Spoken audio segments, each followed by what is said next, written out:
দাদা রাবণ। যেই না রাবণ বলেছে রামচন্দ্র চমকে উঠেছে। বিভীষণ বলছো কি রাবণের মৃত্যুর জন্য দুর্গা পূজা করব, রাবণ পূজা করতে আসবে, এটা সম্ভব? মায়েরা এই জায়গাটা খুব ভালো করে মন দিয়ে শুনবেন। যেহেতু মায়ের পূজা হচ্ছে আমাদের একটু বলাটা দরকার, একটু জানাটাও দরকার কেন দুর্গা পূজা। তা বলছে রাবণের মৃত্যুর জন্য পূজা, আর রাবণ আসবে পূজা করতে, এটা সম্ভব? এটা কোনোদিন হয়? বিভীষণ বলল প্রভু গো, পুরোহিত কাকে বলে জানো? পুর মানে নগর, হিত মানে মঙ্গল। যিনি গোটা নগরের মঙ্গল কামনা করে সেই তো হয় পুরোহিত। তাহলে গোটা গ্রামের মঙ্গল যিনি করবে, যেটা যে ব্যক্তি গোটা গ্রামের মঙ্গল চাইবে তাকেই তো পুরোহিত বলে। বলে প্রভু একবার তুমি আমার দাদাকে খবর পাঠাও, দেখবে আমি কথা দিলাম আমার দাদা রাবণ দুর্গা পূজা করে যাবে। তাহলে নিমন্ত্রণে যাবে কে? রামচন্দ্র বলছে লক্ষণ যাও, তুমি গিয়ে রাবণকে নিমন্ত্রণ করে এসো যেন আমার দুর্গা পূজাটা করে দিয়ে যায়। আর তখন রাবণ আর মন্দোদরী তাদের দশাটা কেমন জানো? মন্দোদরী রাবণ রাজার বড় স্ত্রী, পাট রানী। রাবণের তো অনেক স্ত্রী, 10,000। 10,000 স্ত্রী ছিল, তার মধ্যে প্রথমা আমার মন্দোদরী মা পঞ্চসতীর মধ্যে একটা সতী। সেই মন্দোদরী মা 1 লক্ষ ছেলে আর 1.25 লক্ষ নাতি হারিয়ে কাঁদছে। কি গো মায়েরা, একটা ছেলে হারালে বলি আর ভগবানের ডাকবো না? হ্যাঁ, আর রাবণের 1 লক্ষ ছেলে আর 1.25 লক্ষ নাতি, বংশে আর কেউ নেই বাতি দেওয়ার মতো। মন্দোদরী কাঁদছে। আর ঠিক সেই সময় লক্ষণ আসছে, কিন্তু মনে মনে লক্ষণের ভয় একটা আছে। কি ভয় জানো? রাবণকে নিমন্ত্রণ করতে গিয়ে আর আমাকে একা পেয়ে যদি মারামারি শুরু করে দেয়। ওই জন্য কি করেছে বাবা, চুরি করে একটা কোমরে লুকিয়ে, মানে তীর ধনুক নিয়ে যায়নি তো, নিমন্ত্রণ করতে কেউ তীর ধনুক নিয়ে যায়? যায়নি তো, কোমরের ভিতরে করে চুরি করে একটা ছুরি নিয়ে গেছে, মানে যদি লড়াই করে ওই ছুরিটা নিয়ে একটু লড়তে পারবে। তা রামচন্দ্র তো অন্তর্যামী ভগবান, বুঝতে পেরে গেছে লক্ষণ পুরোহিত নিমন্ত্রণ করতে যাচ্ছ, তুমি আমার কোমরের মধ্যে ছুরি নিয়ে যাচ্ছ, ফেলে দাও, নিয়ে যেও না। আমি বলছি তুমি নিমন্ত্রণ করে এসো, তোমার সঙ্গে যুদ্ধ দ্বন্দ্ব কিছু হবে না। কিন্তু তথাপিও লক্ষণ মনে মনে ভয়, দাদার কথা শুনলো না, চুরি করে নিয়ে গিয়েছিল ছুরিটা, কেউ জানে না, লুকানো ছিল। এইবার দরজায় গিয়ে লক্ষণ ডাকছে মা, মা। যেই না মা মা আওয়াজ শুনতে পেয়েছে, মন্দোদরী পাগলিনী এলু থেলু বেশে ওই দরজার ধারে দাঁড়িয়ে দেখে না লক্ষণ দাঁড়ায় আছে। কিরে দেখতে এলি বুঝি? 1 লক্ষ ছেলে আর 1.25 লক্ষ নাতি হারিয়ে কেমন আনন্দে বসে আছে। এলি যখন আয় আমার ঘরে আয়। সিংহাসনে ডেকে লক্ষণকে বসিয়েছে। সব থেকে বড় শত্রু ঘরে এসে বসলো। দেওয়ালেরও কান আছে বাবা। হঠাৎ এক পরিচারিকা গিয়ে খবর দিয়েছে মহারাজ রাবণ রাজাকে, মহারাজ মহারাজ এক্ষুনি দেখিলাম তোমার সব থেকে বড় যে শত্রু সেই রামচন্দ্রের ভাই লক্ষণ তোমার বাড়িতে ঢুকলো। যখনই রাবণ শুনেছে না, রাবণের তো বিশাল বড় চেহারা, অনেক লম্বা চওড়া মানুষ, আর সেই চেহারা নিয়ে ঊর্ধ্বশ্বাসে ছুটতে ছুটতে আসছে। আর দরজা এসে লক্ষণকে দেখা মাত্র চমকে উঠেছে। চমকে উঠলো কেন জানো? দেখছে মন্দোদরী পাত্রে করে জল এনে লক্ষণের চরণ দুটো সিংহাসনে বসিয়ে ধৌত করছে। সেই রূপটা দেখে রাবণ মন্দোদরীকে ডেকে বলছে, ওগো মন্দোদরী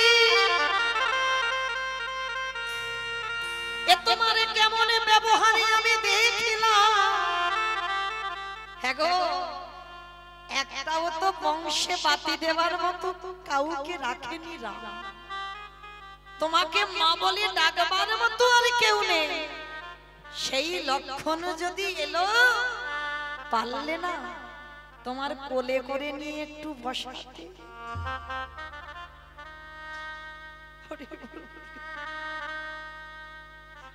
পারলে না তোমার কোলে করে বসাতে, সিংহাসনে বসাতে হলো। আর হ্যাঁ গো, তোমার চোখের জলের এত অভাব পড়ে গেল, লক্ষণকে সিংহাসনে বসিয়ে ঘটিতে করে জল দিয়ে ধোয়াচ্ছ কেন গো? পারলে না লক্ষণের দুটো চরণ বুকে ধরে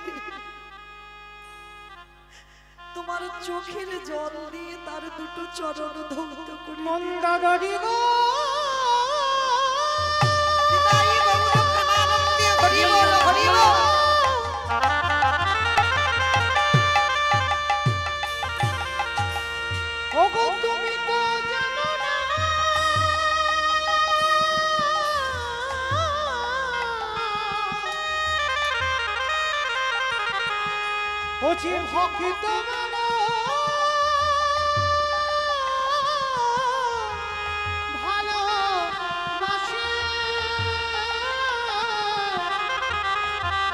তুমি তোমার নয়নের জানে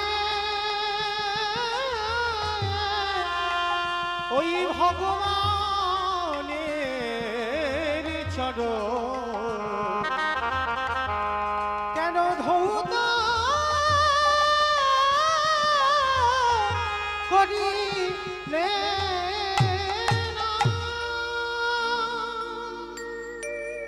রাবণ এসে দেখছে লক্ষণ বসে আছে। সেই রাবণ এসে দুটো হাত বাড়িয়ে বলছে, লক্ষণ আয়, একটু আমার বুকে আয় তো দেখি। লক্ষণকে ডাকছে রাবণ, একটু আমার বুকে আয় তো দেখি। জানিস তোর দাদা আমার সব ছেলে নাতি পুতিকে ধ্বংস করে দিয়েছে, কেউ নেই। আমার এই বুকের ভিতরে না একটা আগুন জ্বলছে, আই তো দেখি। তোকে একটু বুকে জড়িয়ে ধরলে আমার আগুনটা নেভে কিনা, আই একটু বুকে আয়। রাবণ হাত বাড়িয়ে আছে লক্ষণকে বুকে নেবে, কিন্তু লক্ষণ যেতে পারছে না। ভগবানের ভাই হয়েও এত ভয়, যখন যেতে পারছে না রাবণ বলছে, কি রে আসতে পারছিস না মানে? পুরোহিত নিমন্ত্রণ করতে এলি, আবার কোমরে লুকিয়ে ছুরি নিয়ে এসেছিস। কি গো মায়েরা, যারা যারা শুনছো ভেবে দেখেছো রাবণের ভজনটা কেমন? ছুরিটা লুকানো আছে সেটাও রাবণ বুঝতে পেরে গেছে, ফেলে দে। আমার কাছে এলি আবার কোমরে ছুরি এনেছিস কেন? ফেলে দে। আস্তে আস্তে হাত থেকে পড়ে গেছে। রাবণ প্রশ্ন করলো, বল কেন এসেছিস? লক্ষণ মাথা নিচু করে বলছে, আমার দাদা দুর্গা পূজা করবে, ওই জন্য পুরোহিত পাচ্ছি না, তোমাকে পুরোহিত হিসাবে নিমন্ত্রণ করতে এলাম, আমার দাদা দুর্গা পূজাটা করে দিয়ে আসো। যেই না কথাটা বলা, রাবণ হেসে বলছে, দাঁড়া আমি একটু ভালো করে ভিতর থেকে গুছিয়ে গুছিয়ে আসি। লক্ষণ কথাটা শুনে মনে মনে ভাবছি, এ বেটা বুঝি আমার কথাটা বুঝতে পারে। কি মনে মনে বলছিস? আচ্ছা আগে বলতো দেখি, তোর দাদা দুর্গা পূজাটা করছে কেন? রাবণ জিজ্ঞেস করছে লক্ষণকে, তোর দাদা দুর্গা পূজাটা করছে কেন? বলে, আমার দাদা দুর্গা পূজা করছে রাবণের মৃত্যুর জন্য। মানে তার সামনে দাঁড়িয়ে তার কাছে বলছে রাবণের মৃত্যুর জন্য দুর্গা পূজা। তা রাবণ বলছে, দাঁড়া আমি তাহলে ভালো করে একটু সেজে গুজে আসি। তা লক্ষণ ভাবছে, এ বেটা কি পাগল, ওর মৃত্যুর জন্য দুর্গা পূজা, আবার কথাটা শুনে বলছে আমি গুছিয়ে আসি, তার মানে বুঝি বুঝতে পারিনি আমার কথা। একটু ভালো করে বলবো, শোনো রাবণ, আমার দাদা, আমার জ্যেষ্ঠ দাদা দুর্গা পূজা করছে রাবণের মৃত্যুর জন্য। যেই না কথাটা দ্বিতীয়বারে আবার লক্ষণ বলল, সঙ্গে সঙ্গে রাবণ বলে উঠলেন, চুপ কর। তুই কি মনে করলি আমি কিছু বুঝতে পারিনি? আমি খুব বুঝতে পেরেছি। তোর দাদা আমার মৃত্যুর জন্য দুর্গা পূজা করছে, কিন্তু তোর দাদা কি এটা জানে আমি যদি একবার গিয়ে পূজায় বসি আর তোর দাদা যার নামে সংকল্প করে পূজায় করবে তৎক্ষণাৎ তার মৃত্যু হবে? জানে না। দাদা আমি যা ভালো করে গুছিয়ে নিয়েছে। এইবারে মন্দোদরী লক্ষণের কাছে করজোড় করে লক্ষণের কাছে আঁচল পেতে চাইছে। খোকারে কিরে, আমার স্বামীকে নিতে এসেছিস দুর্গা পূজা করে দেবে, আর এটাও আমি জানি দুর্গা পূজায় যাবে ও আর ফিরবে না। তা মা বলে তো ডাকলি, তোর কাছে একটা জিনিস চাইবো, দিবি বাবা? লক্ষণ বলল, মা গো, তোমার স্তনদুগ্ধ না খেলে আমি প্রাণে বাঁচতাম না। যেদিন রাবণের বাণে বাবা লক্ষণের শক্তিশালী হয়েছিল, মন্দোদরী স্তনদুগ্ধ যদি না খেত লক্ষণ কোনোদিন বাঁচতো না। শুধু মৃত সঞ্জীবনী বিশল্য করলি পাতা এগুলো নয়, তার সঙ্গে সতী নারী স্তনদুগ্ধ লেগেছিল। আর সতী নারী স্তনদুগ্ধ, তখনই সতী নারী একজনই ছিল মন্দোদরী মা, আর মন্দোদরী স্তনদুগ্ধ পান করে লক্ষণ প্রাণে বেঁচে আছে। তাহলে মা, তাহলে আমি যদি মা হই, আজ আমি তোর কাছে চাইবো একটা জিনিস, দিবি বাবা? লক্ষণ বলল, বলো বলো মা, তুমি আমার কাছে কি চাও? ওরকম করে নয়, আগে আমার কে স্পর্শ করে ত্রিসত্য অঙ্গীকারে আবদ্ধ হ। আমি তোর কাছে যা চাইবো তুই আমায় তাহাই দিবি। লক্ষণ কে স্পর্শ করে বলল, মা গো তুমি বলো আমার কাছে কি চাও? মন্দোদরী বলল, খোকারে একেবারে দিতে যদি হয় তুই আমায় এই আশীর্বাদ দে। আমার স্বামীকে নিয়ে যাচ্ছিস যা, কিন্তু কথা দিয়ে যা সতী নারীর হাতের শাখা যেন ওরে ভাঙিস না রে। তাই গৌর করিব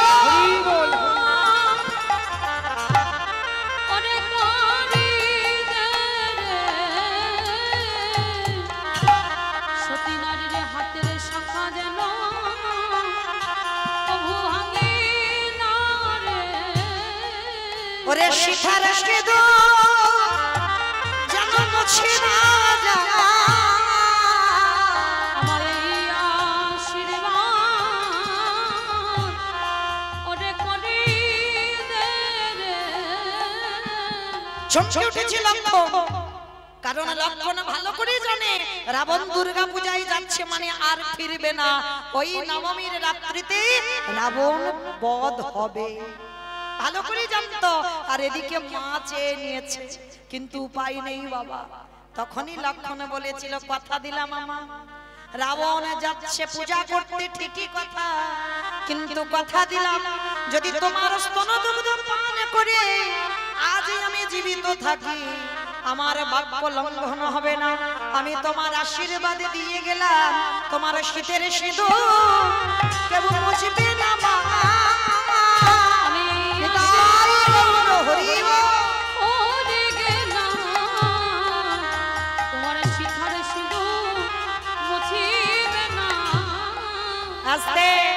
তাহলে লক্ষ্য করেন মা, পরবর্তী দিনে রাবণ গেল দুর্গা পূজায় আর ফিরে আসে, কিন্তু পরবর্তী দিনে মন্দোদরী শীতের সিঁদুর হাতের শাখা ভাঙলো না। পরবর্তী দিনে এই মন্দোদরীর এমন চরিত্র ছিল, লঙ্কার মাটিতে রানী মা বলতে একজনকে মানত, সেটা মন্দোদরী মা। পরবর্তীতে বিভীষণের সঙ্গে বিবাহ হলো, কিন্তু বিভীষণের সঙ্গে বিবাহ হলে কি হবে? শুধু সমাজের মঙ্গলের জন্য।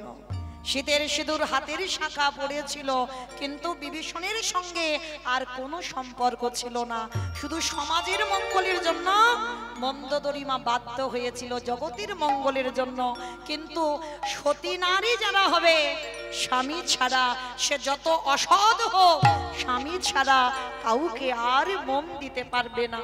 কিন্তু বিভীষণের সঙ্গে বিবাহ শুধুমাত্র একটাই কারণে হলো প্রজাদের মঙ্গলের জন্য, প্রজাদের ইচ্ছা পূরণের জন্য। তাহলে লক্ষ্য করে দেখেন বাবা, সেই রাবণকে মেরে রামচন্দ্রের মাথা থেকে পায়ের নখ পর্যন্ত পাপী হয়ে গেল। আর সেই পাপ ধুচ্ছে কবি কৃষ্ণাবতারে যুধিষ্ঠির রাজস্বয় যজ্ঞে। যারা যারা শুনছেন বুঝতে পেরেছেন না? যেখান থেকে গিয়েছিলাম আবার ঘুরে ফিরে সেখানে এলাম। তার যুধিষ্ঠির যজ্ঞে ভগবান কৃষ্ণ পা ধোয়ার কাজ করছে। অগ্নিদেব, পবনদেব, বরুণদেব, ইন্দ্র, ইন্দ্রাণী, ব্রহ্মা, সাবিত্রী, শিব, দুর্গা সব পর লাইন দিয়ে আছে।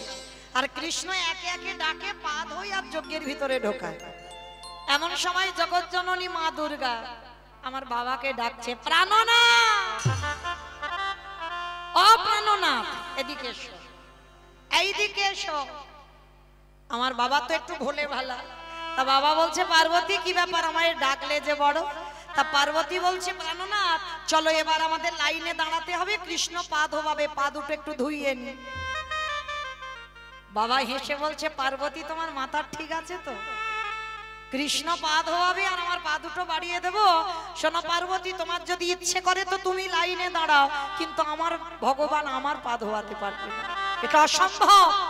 তুমি ধোয়াও, আমার পা ধোবাবো না।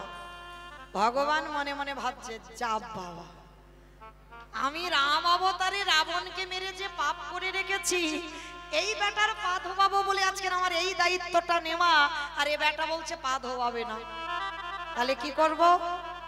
বাবা ভোলানাথ কি করেছে, মা দুর্গাকে লাইনে রেখে বাবা বেলাইনে চলে গেছে, মানে প্যান্ডেলের বাইরে যজ্ঞ হচ্ছে তো যজ্ঞের বাইরে চলে গেছে।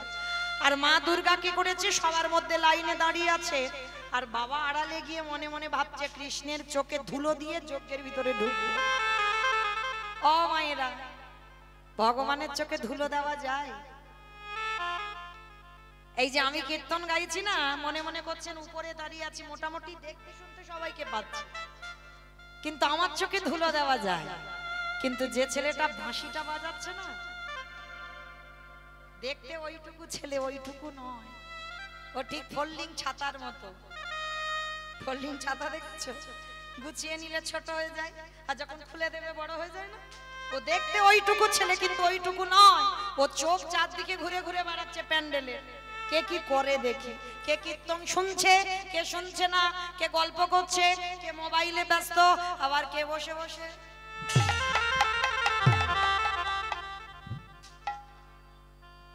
আমি নয়, ভগবান দেখছে, আর দেখে হিসাব করে খাতা কলমে বাড়িতে পৌঁছে দেবে। তো এইবার ভগবান কি করেছে লক্ষ্য করেন, হেঁট হয়ে সবার পা ধোয়াচ্ছি, আর বাবা প্যান্ডেলের বাইরে গিয়ে মনে মনে ভাবছে কৃষ্ণের চোখে ধুলো দিয়ে যজ্ঞে যাব, কিন্তু কি করে ধুলো দেব? আর ভাবতে ভাবতে বাবা কি করেছে জানো, দুম করে একটা কুকুর হয়ে, আর কুকুর হয়ে মনে মনে ভাবছে এই তো সুযোগ, ওই ভগবান পা ধোয়াচ্ছে, ওর পায়ের তলা থেকে গলে ভিতরে চলে যাবে। আর ভগবান ইচ্ছা করে পা দুটোকে আরো ফাঁকা করে রেখেছে যাতে ঢুকতে সুবিধা হয়। ওর মতো চালাক তো পৃথিবীতে কেউ নাই, সবার সঙ্গে চালাকি হয়, ওর সঙ্গে কি হবে?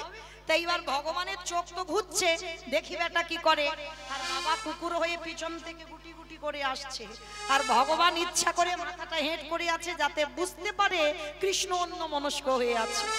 আর বাবা কি করেছে, কুকুর হয়ে সবে মাথাটাকে পায়ের ভিতর দিয়ে, আর যেই না পায়ের ভিতরে দেওয়া, ভগবান চালাকি করে হাঁটু দুটো নিয়ে কুকুরের কানের কাছে, এইবার দেখ কেমন লাগে। আর যেই না কানের কাছে চেপে ধরেছে, কুকুরের যদি কানে চেপে ধরা যায়, কুকুর কি করবে? কেউ কেউ করবে না, বারবার বলছে কৃষ্ণ ছেড়ে দে, কৃষ্ণ ছেড়ে দে, কৃষ্ণ ছেড়ে দে। বলে ছাড়বো বলে ধরি নাই। হে বৈষ্ণব গোসাই,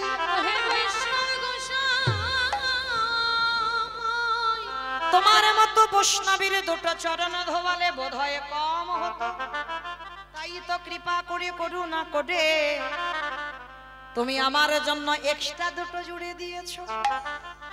আমার বুঝেছো? শিব ঠাকুরের কটা পা? দুটো পা। আর কুকুরের কটা পা? কুকুরের 5টা পা। ওর ডায়মন্ড হারবারে বুঝি হয় 4টে পা। তাহলে ভগবান বলছে শোনো, আমি ভেবেছিলাম 2টো পা ধোবালে বোধহয় ঠিক হবে, কিন্তু তুমি আমার কথা ভেবে আরো 2টো এক্সট্রা জুড়েছো। এবারে দাও দাও চরণ তুমি বাড়াই দাও। নিতাই গৌর হরি বল হরি বল।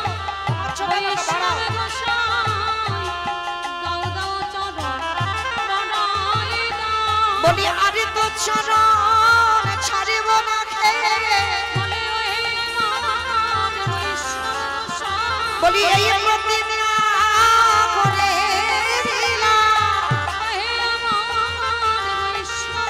যেন চরণ ছাড়া করো না হে। নিতাই গৌর হরি বল হরি বল।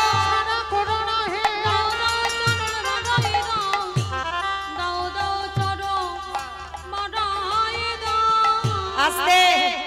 এইবার ভগবান কি করেছে, মোটা দড়ি নিয়ে কুকুরের 4টে পা বেঁধে দিয়েছে।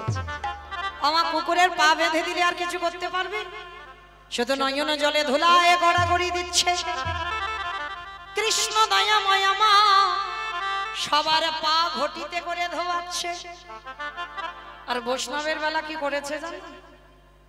ভগবান রূপী বৈষ্ণবকে সেবা করবে বলে আজ কুকুর রূপী ভোলানাথের 4টে চরণ এক জায়গায় বেঁধে দিয়েছে। আর বেঁধে দিয়ে কুকুরের 4টে চরণ কৃষ্ণ বুকে ধরেছে। বুকে ধরে কিসের জলে চরণ ধোয়াচ্ছে গো? বাহ্যিক জগতের কোনো জল নয়। খাল বিল নদী নালা পুকুর ঘাট এসব জল নয়। তাহলে কোন জল ভোলানাথের চরণে দিল? ভগবান আমার চোখের জলে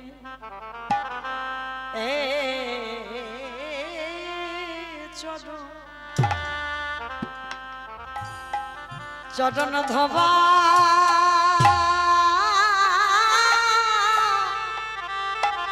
ধোবা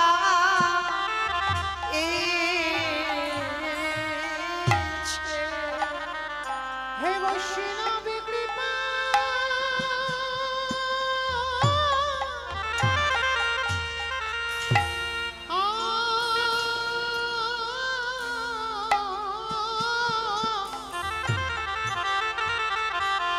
হে বৈষ্ণবী কৃপা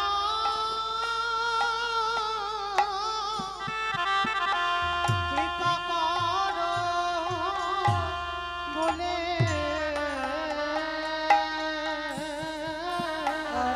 আজ চোখের জলে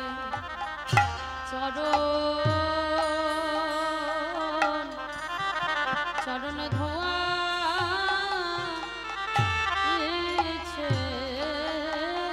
আস্তে। এইবার ভোলানাথ বারবার বলছে কৃষ্ণ আমি অপরাধ করেছি, তোর চোখের জল আমার চরণে। আমি কথা দিলাম আগত কলিযুগে আমি আর শিব হব না। আমাইরা যেখান থেকে এসেছিলাম আবার সেখানে চলে যাচ্ছি, মনে পড়ছে তো? সত্যতে শিব, ত্রেতাতে শিব, দ্বাপরে শিব, কলিতে শিব নয়। এই নয় কেন এইটুকু জানবার জন্য এত দূরে একটু রামায়ণ মহাভারতে যাওয়া। তবে তো পরিষ্কার হলো সেই কৃষ্ণের চোখের জল ভোলানাথ রূপী কুকুরের চরণে পড়ল বলে ভোলানাথ রূপী কুকুর বলেছিল কৃষ্ণ কথা দিলাম আগত কলিযুগে আমি শিব হব না, আমি হব অদ্বৈত আচার্য গোসাই। তুই আমার কৃষ্ণ হবি না, তুই হবি নদী আর নিমাই চাঁদ। 12 বৎসর তুলসী ভাষায় তোকে আহ্বান করব। আমি তোর থেকে 52 বছরের বড় হব। যেদিন আমার ডাকে তুই নদিয়ায় নামবি, আমি শান্তিপুরে থেকে নদিয়ায় তোর সঙ্গে দেখা করতে যাব। যেদিন তুই আর আমি দুজনে মুখোমুখি হব, এই যে রাজস্বই যজ্ঞে তোর চোখের জল এই কুকুর রূপী ভোলানাথের চরণে পড়ল। এই ভোলানাথ তোর কাছে ঋণী হয়ে গেল। যেদিন তুই নদিয়ায় গৌর হবি, আমি শান্তিপুরে অদ্বৈত হব। যেদিন তোর সঙ্গে আমার প্রথম সাক্ষাৎ হবে, এই যুধিষ্ঠির যজ্ঞে যেমন তুই আমার কাছে ঋণী হয়ে রইলি, আমি তোর কাছে ঋণী হয়ে রইলাম। যেদিন নদিয়ায় যাব হরি এমনি করে ছাড়া আমি ধোবাইব। যেদিন নদিয়াতে নিতাই গৌর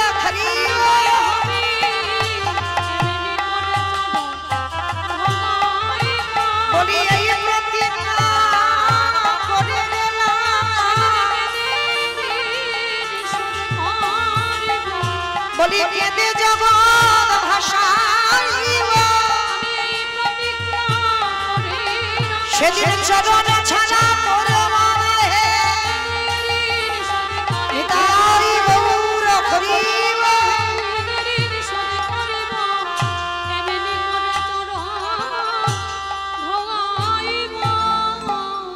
আমাইরা তাহলে পরিষ্কার বোঝা গেল সেই চৈতন্য মহাপ্রভু অদ্বৈত আচার্যের ডাকে এলেন আর এসে কি করলো কেহ বলে পুরবেতি রাবণ বধিলা আমার উলু কই আমার মাঝে মাঝে কমে কমে যাচ্ছে কেন একটু জোরে দাও একভাবে কেহ বলে পুরবেতি রাবণ বধিলা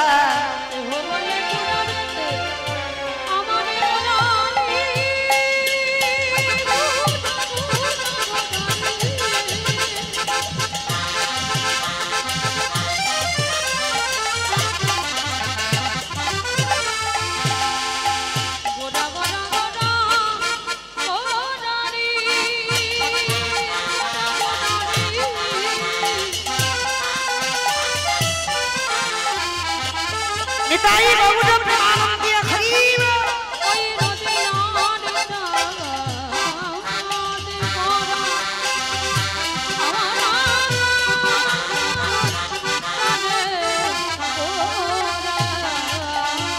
কেহ বলে পুরাবেতে রাবণ বধিলা ওই না গোলকের বৈভব লীলা প্রকাশ করিলা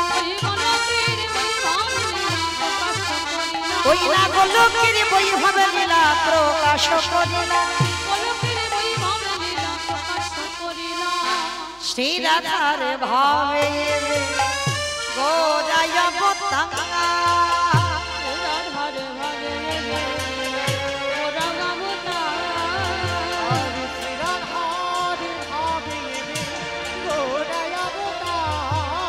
হরে কৃষ্ণ নামে গৌ করিলা প্রচার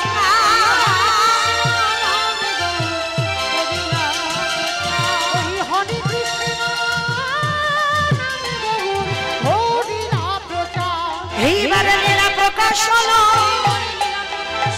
এইবারে লীলা প্রকাশ হলো গোলকের বৈভব লীলা প্রকাশ করিলা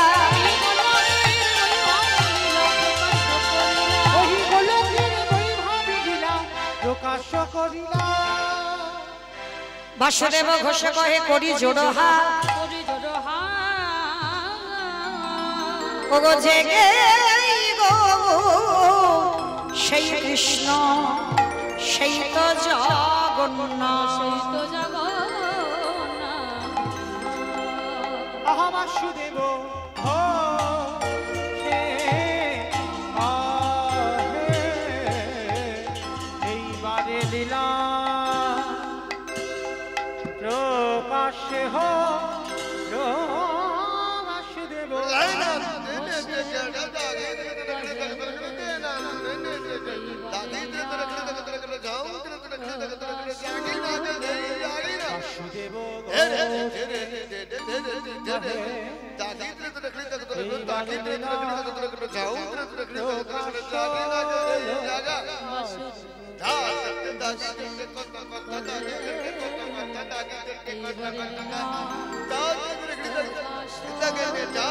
বাসুদেব হে এইবার লীলা প্রকাশ হলো বাসুদেব ঘোষে করে এবার লীলা প্রকাশ হলো বাসুদেব ঘোষে কহে এইবার লীলা প্রকাশ হলো বাসুদেব ঘোষে করে এবার লীলা প্রকাশ হলো আরে বাসুদেব ঘোষে কহে এইবার লীলা প্রকাশ হলো বাসুদেব ঘোষে করে এইবার লীলার প্রকাশ হলো রে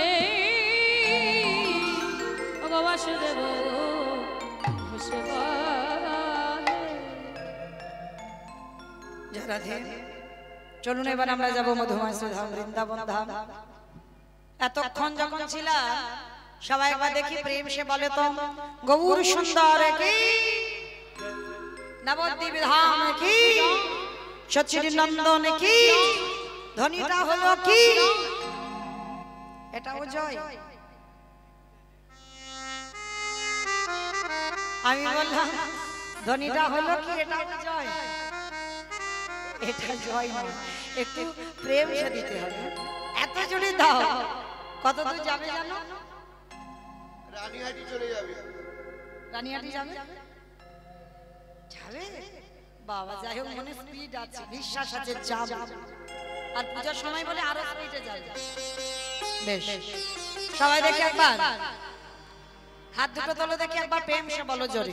গৌর সুন্দর কি, নবদ্বীপ ধাম কি, সচিন নন্দন কি, বিষ্ণু প্রিয়া কি, ভক্ত বৃন্দ কি, হরিবাস ধাম কি, সাধু গুরু বৈষ্ণব কি, আপন আপন গুরু চরণ কি, ভক্ত বৃন্দ কি, কমিটি ভাই সব কি, দুর্গা মাতা কি, নিতাই গৌর প্রেমানন্দে। বেশ, চলো এবার আমরা একটু বৃন্দাবন যাব। আর যেতে গিয়ে একটা ভজন গাইতে গাইতে যাওয়া হোক, হবে তো? তবে আমি একা নয়, সবাই যাব কিন্তু। কিন্তু আমার একার উপরই আর আমার সম্প্রদায়ের উপর ভরসা করলে হবে না। কেমন? সবাই যাবো। কয়েক উলুধ্বনি দাও, প্রেম শেষ।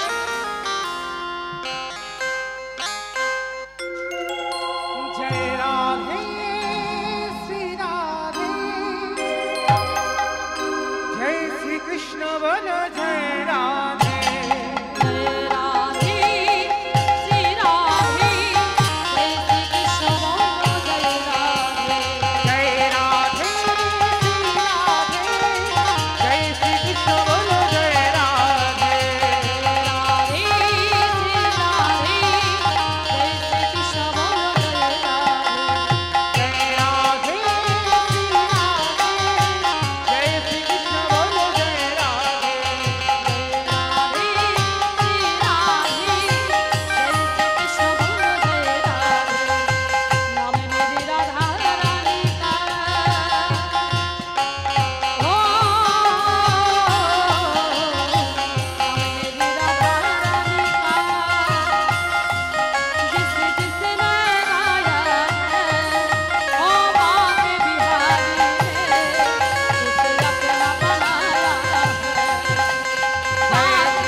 যারা যারা যাবেন কই একবার, আর বলবো না, কান বলে বলছি, মা কালী দেখবে। এইবারটা শেষ। সবাই দেখে একবার হাত দুটো তোলেন, সবাই একসঙ্গে।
জয়টা হয়নি। এই গ্রামটার নাম জানো কি? মনুচক। আচ্ছা মা, তোমাদের এই গ্রামে শাশুড়ি বৌমাতে ঝগড়া টগড়া হয় না? বেশি হয়? আচ্ছা আচ্ছা, ওই শাশুড়ি বৌমাতে ঝগড়া হলে যখন গলার আওয়াজটা বেরোয়, মানে তখন তো আর ভাসুর শ্বশুর জ্ঞান থাকে না, সেই আওয়াজটা একবার বের করো। কেমন? একটু জোরে গলাটা ছেড়ে দেবে। কেমন? সবাই বলো রাধা রানী কি। তার মানে ঝগড়া হয়। বৃন্দাবনেশ্বরী কি, যমুনা মাইয়া কি, নন্দগাম কি, মুছাগাম কি, বর্ষানম কি, ভক্তবৃন্দ কি, হরিবাসর ধাম কি, সাধু গুরু বৈষ্ণব কি, আপন আপন গুরু চরণ কি, কমিটি ভাই সব কি, হরিনাম যজ্ঞ কি, মহাপ্রসাদ কি, আজকের আনন্দ কি, দুর্গা মাতা কি, নিতাই গৌর প্রেমানন্দে। পৌঁছে গেলাম মধুমাশ্র ধাম, বৃন্দাবন ধাম। আর মধুমাশ্র ধাম বৃন্দাবনে গিয়ে আমরা আজকের একটু আস্বাদন করব। বৃন্দাবনে অনেক মন্দির আছে, কিন্তু বৃন্দাবনে একটা মূল মন্দির আছে, যেটা হলো বাঁকে বিহারী লালের মন্দির। আজকে যে বিগ্রহ বৃন্দাবনের বঙ্কুজি ছিল, সেই বিগ্রহ এখন প্রতিষ্ঠিত হয়েছে বৃন্দাবনে বঙ্কু বিহারী লাল। তাহলে যে ভগবানের নাম বঙ্কুজি, বিহারী লালটা যোগ হলো কেন? কে সে? কত বড় ভক্ত, যার নাম ভগবান নিজের নামের সঙ্গে জড়িয়ে দিল। আজকে সবটাই আজকে লীলার মধ্যে প্রকাশ পাবে। তো চলেন আজ আস্বাদন হবে বৃন্দাবনে বাঁকে বিহারী লাল। এই বাঁকে বিহারীর বাড়ি কোথায় ছিল? বর্ধমান কাটোয়া কাঞ্চন নগর গ্রাম। যেমন আপনাদের এটা হাওড়া জেলা, আমার দক্ষিণ 24 পরগনা। তো যে ভক্তের জন্মটা হয়েছিল বর্ধমানে কাটোয়া কাঞ্চন নগর গ্রাম। বাবার নাম ছিল দ্বিজ ঘোষ, মায়ের নাম ছিল মায়াবতী। ভালো করে মা মন দিয়ে শুনবেন, অনেক কিছু জানতে পারবেন। সংসার জীবন কি করে করতে হয়, সংসারে থেকে ভজন হয়।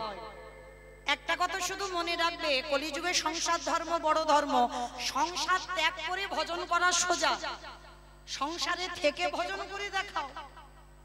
ছেলে বলবে আমায় দাও, পরিবার বলবে আমায় দাও, আত্মীয় পরিজন বলবে দাও দাও দাও, আর সেই দাও দাওয়ের মধ্যে থেকে তোমার ভজন করে বেরোতে হবে, তবেই তুমি বড় ভক্ত।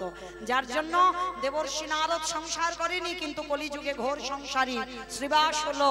আর সেই শ্রীবাস মালিনীকে বিবাহ করে একটা পুত্রের জন্ম দিল, যার নাম হলো কৃষ্ণদাস। কলিতে সংসার করে ভজন করতে হবে, হ্যাঁ?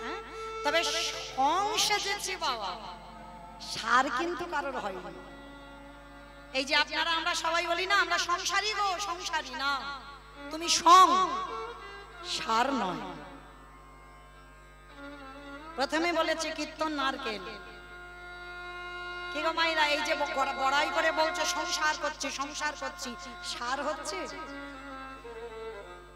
সংসেজেছ, আমরা সংসেজেছি, সার হয়নি। সার কখন হবে? অমাইরা ঢেকি দেখেছো? ঢেকি দেখেছো? এখন আর তো নেই, সব ঘরে ঘরে মিক্সচার মেশিন হয়েছে, ঢেকি লাগে না। কিন্তু তখনকার দিনে সেই পৌষ সংক্রান্তিতে পিঠে পুলি হতো, তখন ঢেকিতে মা চাল কুটাতে যেত, দেখতাম তখন অনেক ছোট। তো সেই ঢেকি যারা দেখেছি আমরা, ঢেকির গড়ের কাছে দেখবেন একজন বসে থাকে, চাল হোক গম হোক যা কিছু দেবে ওই ঢেকির গড়েতে, আর দুইজন পাত দেয়, দেখি না? আর দেখবেন দুইজন পাত দিচ্ছে যা, তাদের কিন্তু শরীরে একটা তাল আছে, দেখবেন তালে তালে পাটা দেয়, আর ঢেকিটা ওই গড়েতে গিয়ে একবার করে পড়ছে।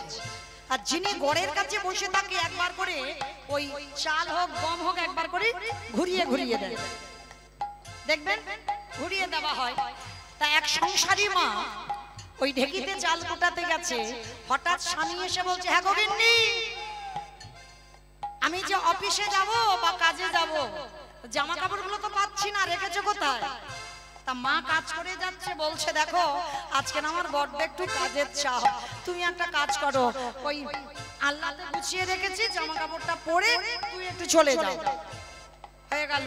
আবার একটু পরে ছেলে এসে, জামা খিদে পেয়েছে, খেতে দাও তাড়াতাড়ি। মা বলছে বাবা আমার হাত জোড়া, আমার বড্ড কাজের চাপ, তুই একটু ওই পান্তা ভাত আছে বেড়ে খেয়ে নে তো দেখি, আমাকে জ্বালাস না। আস্তে মা এত কথা বলে যাচ্ছে, বলো তো দেখি মার মনটা কোথায় আছে? মার মন নাকি ফোনের দিকে আছে। বলো কোথায় আছে? হ্যাঁ, ঢেকি গড়ের দিকে। মন কিন্তু স্বামীর দিকে যায়নি, মন ছেলের দিকে যায়নি, মন আছে গড়ে। কেন? গড়ে যদি মনটা না থাকে বাবা, হঠাৎ এসে ঢেকিটা পড়বে, যদি অন্য মনস্ক হয়ে যায়, আর ঢেকি যদি হাতে পড়ে যায় তাহলে কি হবে? হাত ফুলে হরিবোল হয়ে যাবে। হ্যাঁ, ওই জন্য ভয় সবসময় গড়ের দিকে মনে রেখে ছেলে সংসারের জন্য কথা বলে যাচ্ছে, কিন্তু মন ছেলের দিকে যায়নি, মন স্বামীর দিকে যায়নি। তত্ত্বটা কি বোঝালো? যারা আমরা সংসার জীবনে ডুবেছি, সংসার সমুদ্রে হাবুডুবু খাচ্ছি, দেহটাকে রেখে দাও সংসারে। ছেলেকে সংসারে দাও, দেহটাকে সংসারে দাও, ছেলের দিকে দেহটা দিয়ে দাও, স্বামীর দিকে দেহটা দিয়ে দাও, কিন্তু খবরদার মন যেন না যায় স্বামীর দিকে, মন যেন না যায় ছেলের দিকে, মন যেন ঢেকির গড় সমান গোবিন্দ চরণে থাকে। আর যে যে সংসারী ঢেকির গড় সমান গোবিন্দ চরণে মনে রেখে দেহটা সংসারী দিয়ে সংসার করতে পারবে, তারই অচিরে কৃষ্ণ প্রাপ্তি হবে। তাই বলে হরিব গোবিন্দ সেবা করিলে অচিরে কৃষ্ণ প্রাপ্তি হবে। আস্তে, তাহলে চলো আজকের লীলার মধ্যে সবটাই জানতে পারবো আমরা। সংসার জীবনে থেকে কি করে ভজন করা যায়।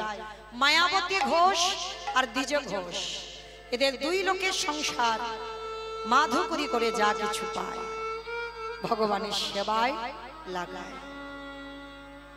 একদিন মায়াবতী হঠাৎ স্বামীর চরণ ধরে একটা প্রার্থনা, স্বামী জীবনে তোমার কাছে কিছু চাইনি, আজ আমি কিছু চাইবো, তুমি দেবে। সে কি গো মায়া, এত বছর আমাদের সংসার, জীবনে কোনোদিন কিছু চাওনি, আজকের কি এমন হলো তুমি চাইছো? স্বামী বলছিলাম কি, আজকে তুমি আছো, আমি আছি, আমার প্রভুর সেবা হচ্ছে। যেদিন আমরা দুই লোকে থাকবো না, আমার প্রভুর সেবাটা দেবে কে গো? যখনই কথাটা বলা, দ্বিজ ঘোষ বলে উঠলেন, মায়াবতী ছি ছি ছি, এত কিছু চাইবার ছিল, তুমি চাইতে পারলে না, আর শেষে তুমি আমার কাছে সন্তান চাইছো।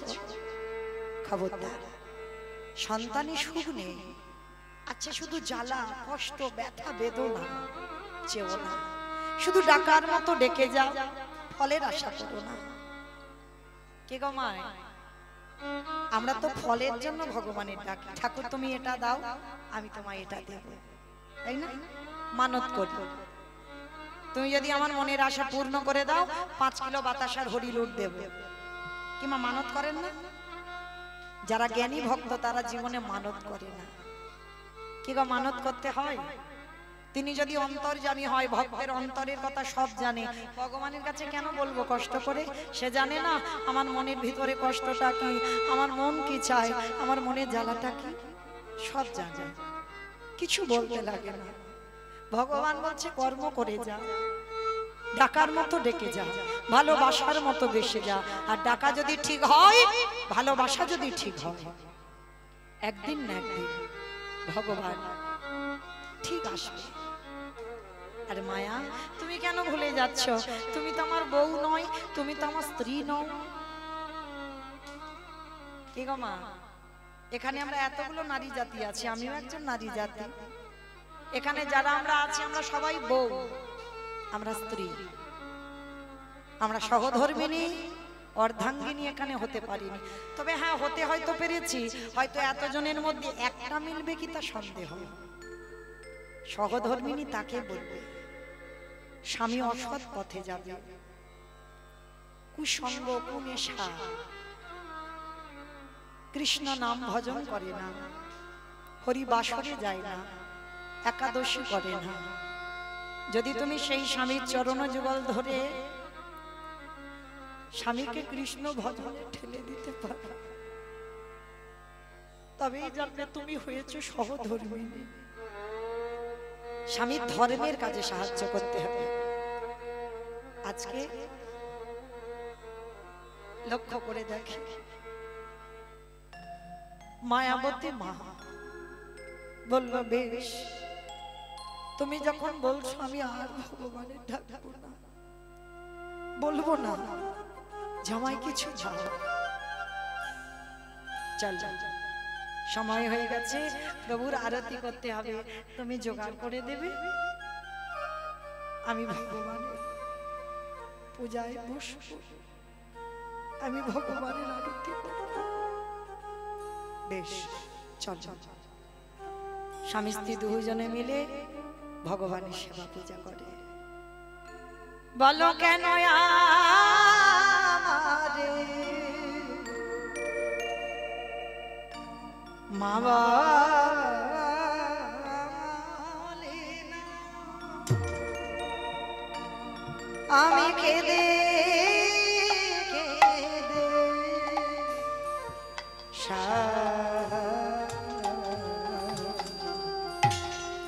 ওগো ধন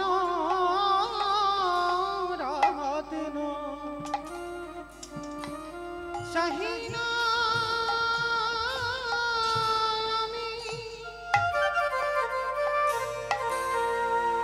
তুমি কৃপা করো,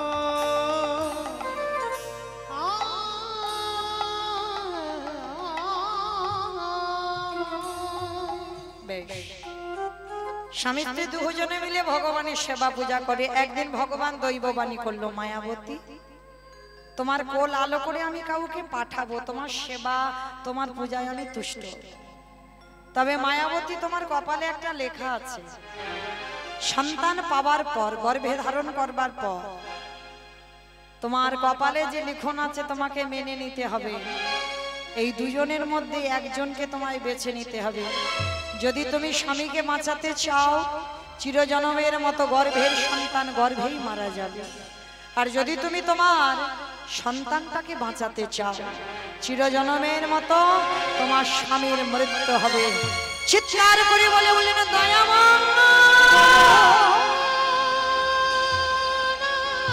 চুপ কর, চুপ কর।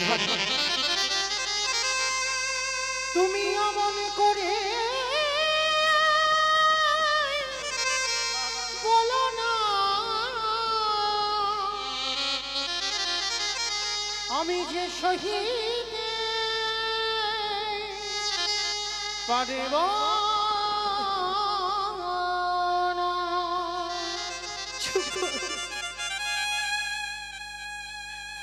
সন্তান চেয়েছি আমার জন্য নয়, সন্তানে চেয়েছি আমার অবর্তমানে তোমার সেবার জন্য। আর তার জন্য তুমি আমার কাছ থেকে স্বামী কেড়ে নেবে না? এটাই তোমার অদৃষ্টি রেখা। সন্তানকে রাখতে গেলে তোমার স্বামীর মৃত্যু হবে, আর স্বামীকে বাঁচাতে গেলে তোমার সন্তানের মৃত্যু হবে। বলো তুমি দুজনের মধ্যে কাকে চাও? যাকে চাইবে আমি তোমার কাছে তাকেই দেব। বলো মায়েরা, একটা নারী জীবনে কত বড় পরীক্ষা। একদিকে স্বামী, একদিকে সন্তান। এখানে যারা মা হয়েছ, ভেবে বলবে মা, যেন না ভেবে বলো না। বলো তো কাকে বেশি ভালোবাসো, স্বামী না সন্তান? বিচার বিবেচনা করে ভালো করে ভেবে বলবেন, স্বামী না সন্তান? সন্তান পাবার পর কাকে ভালোবাসো? স্বামী, সন্তান? কেউ কেউ বলছে স্বামী, আবার কেউ কেউ বলছে সন্তান। আবার কেউ কেউ চুপচাপ আছে, কেন জানো? হয়তো তার স্বামী দেখছে আমার বউটা কি বলে দেখি। আর যদি ছেলে বলে বাড়িতে গিয়ে ব্যবস্থা হবে, কালা সপ্তমী ঠাকুর দেখা রাধে। কিন্তু এখানে মা কেউ কারো স্বামী নয়, কেউ কারোর ভাসুর নয়, কেউ কারোর শ্বশুর নয়। এসেই বলেছে আমাদের একটাই পরিচয়, আমরা কৃষ্ণ দাস। কোনো মায়ামোহ সংসার আমাদের নয়, আমরা কৃষ্ণের সংসার করব। তাহলে এখানে বলতে হবে ভেবে বিচার করে। বেশিরভাগ মা, যদি ভোট করা যায় বাবা, বেশিরভাগ মা বাবা লিখে দেখাবে, বলতে যদি নাও পারে লিখে দেখাবে, আমি সন্তান ভালোবাসি, স্বামী ভালোবাসি। ভালোবাসি না কিন্তু আমি একবারও বলছি না, স্বামী যদি 19 হয়, সন্তান কিন্তু 20 হবে, একটু বাড়বে। কেন? যে মা 10 মাস 10 দিন গর্ভে বেদনাটা পেয়েছে, যে পাইনি তার কথা বাদ দাও, যে মা পেয়েছে সে মা জানে তার বেদনা কত। তাহলে বেশিরভাগ মা বলবে সন্তান। এখানে মায়াবতী তো সন্তানের জন্ম দেয়নি মা, তবুও কিন্তু বলেছিল তুমি আমার সন্তানকে বাঁচাও। কেন না? তার সন্তান চাওয়ার কারণ একটাই, আমার অবর্তমানে আমার সন্তান তোমার সেবা করবে। তাহলে দয়াময়, তোমার সেবার জন্য যদি আমার বৈধব্য জ্বালা পেতে হয়, আমি হাসতে হাসতে রাজি। এটা তো জানবো যে আমি এই যে বৈধব্য জ্বালা পাচ্ছি শুধু তোমার জন্য, দাও আমার সন্তানকে বাঁচিয়ে দাও। ভগবান বলল তথাস্তু, তাই হবে। তবে কথা দিলাম, তোমার গর্ভটা যতদিন তুমি লুকিয়ে রাখবে ততদিন তোমার স্বামী জীবিত থাকবে, আর যেদিন তোমার গর্ভ প্রকাশ সেদিনই তোমার স্বামী মৃত্যু হবে। যখনই কথাটা বলল, বলার সঙ্গে সঙ্গে দৈববাণী করে চলে গেল ভগবান। অনুভব করলো মা গর্ভবতী, কিন্তু কাউকে বলল না, বোঝালো না। হঠাৎ একদিন দুপুরবেলা দ্বিজ ঘোষ বলে উঠলো, মায়াবতী, এত আনন্দের কথা, এত সুখের কথা তুমি আমার বলার প্রয়োজন মনে করলে না? বলো না, কেন প্রয়োজন মনে করলে না? কিসের জন্য প্রয়োজন মনে করলে না? মায়াবতী, কেন, কি অপরাধ করেছিলাম? তুমি যেমন মা ডাক শুনতে চেয়েছো, আমি তো কোনোদিন বাবা ডাক শুনতে চাইনি। আমারও কি মনে আশা জাগেনি কেউ আমায় বাবা বলে ডাকুক? কেন বলনি আমায়? দ্বিজ ঘোষ বলে যাচ্ছে, আর এদিকে মায়াবতী ঢুকরে ঢুকরে কাঁদছে। মায়া, তুমি কাঁদছো কেন? স্বামী, কাঁদছি আমি একটাই কারণ, আমার অদৃষ্টে লেখা আছে, আমার গর্ভের কথা তুমি আজকে জেনে গেলে মানে আজই দৈব দুর্ঘটনায় তোমার মৃত্যু হয়ে যাবে। কথাটা বলা শেষ, অজানা জ্বর এসে দ্বিজ ঘোষের শরীরে প্রবেশ। হঠাৎ অসহ্য বুকের যন্ত্রণা, হঠাৎ কথা বলতে বলতে হঠাৎ বুকের যন্ত্রণা, এত বুকের যন্ত্রণা হচ্ছে আর সহ্য করতে পারছে না। মায়াবতী, মায়াবতী, আর বুঝি আমি বাঁচবো না মায়াবতী, বড় কষ্ট, বড় জ্বালা, বড় যন্ত্রণা। মায়া, তুমি কথা দাও, যে সন্তান তোমার গর্ভে আছে, আমার মৃত্যুর পর এই সমাজ তোমাকে করবে দ্বিচারিণী, এই সমাজ তোমাকে করবে কলঙ্কিনী। করে করুক, কিন্তু আমি তো জেনে যাচ্ছি ও আমারই সন্তান। আমার মৃত্যুর পর ওকে করে তুলবে তুমি কৃষ্ণ ভক্ত। কথাটা বলা শেষ, দ্বিজ ঘোষে মৃত্যু হয়ে গেল।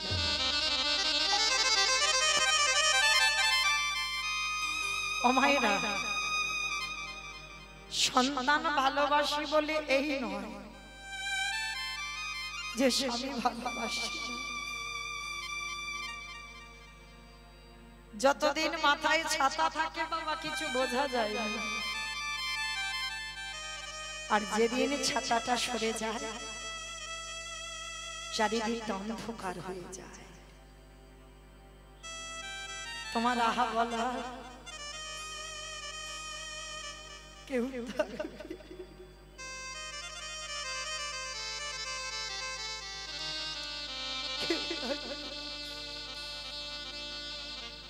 দ্বিজগেশের মরা মাথাটাকে কোলে করে নিয়ে আছে। গ্রামের লোকজনেরা এসে বলে উঠলে, তুই দ্বিচারিণী, তুই কলঙ্কিনী, তোর গর্ভে পাপের কথাটা শুনেই তো তোর স্বামীটা মরল। ও মায়েরা, যে কথাটা স্বামী মরার আগে বলে গেল সেটাই হলো। মায়াবতী কাউকে বোঝাতে পারলো না যে সন্তান পাপের নয়। সবাই দূর দূর করে তাড়িয়ে দিচ্ছে। মায়াবতী স্বামীর মাথাটা ধরে বলছে, দয়াময়, কে বলেছিল এমন সুখের সংসারে দিতে? সব দিয়ে যদি কেড়ে নেবে, কে বলল সংসারে দিতে? ও গো দয়াময়,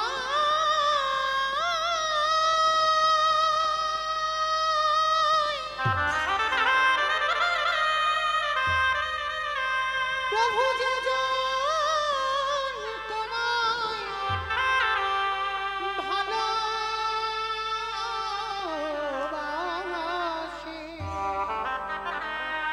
তারে কি এমনি করে কাঁদিতে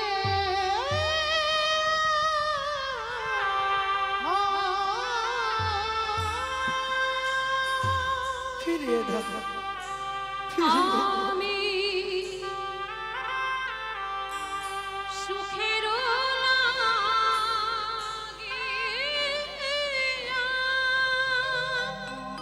চাইনি তোমার কাছে সুখ, দয়াময়, চাইনি।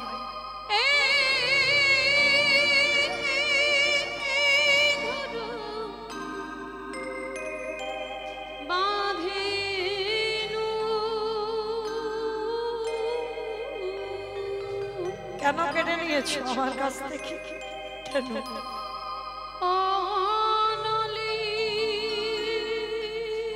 কি আমার ফিরিয়ে দাও, ফিরিয়ে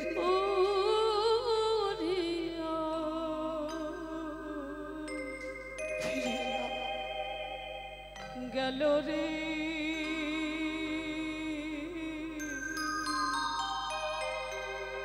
দয়াময়। অনলি ও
দোষরে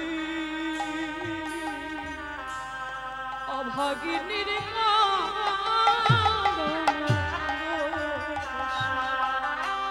আমি সুখের নিতাই গৌর প্রেমানন্দে হরি বল হরি বল হরি বল।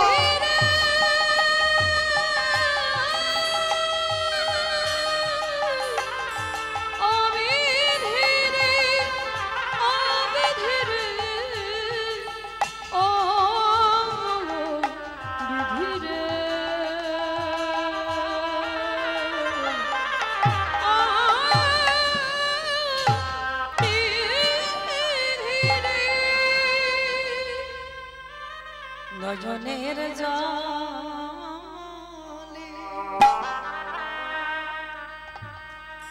আমার জনম দুঃখী মা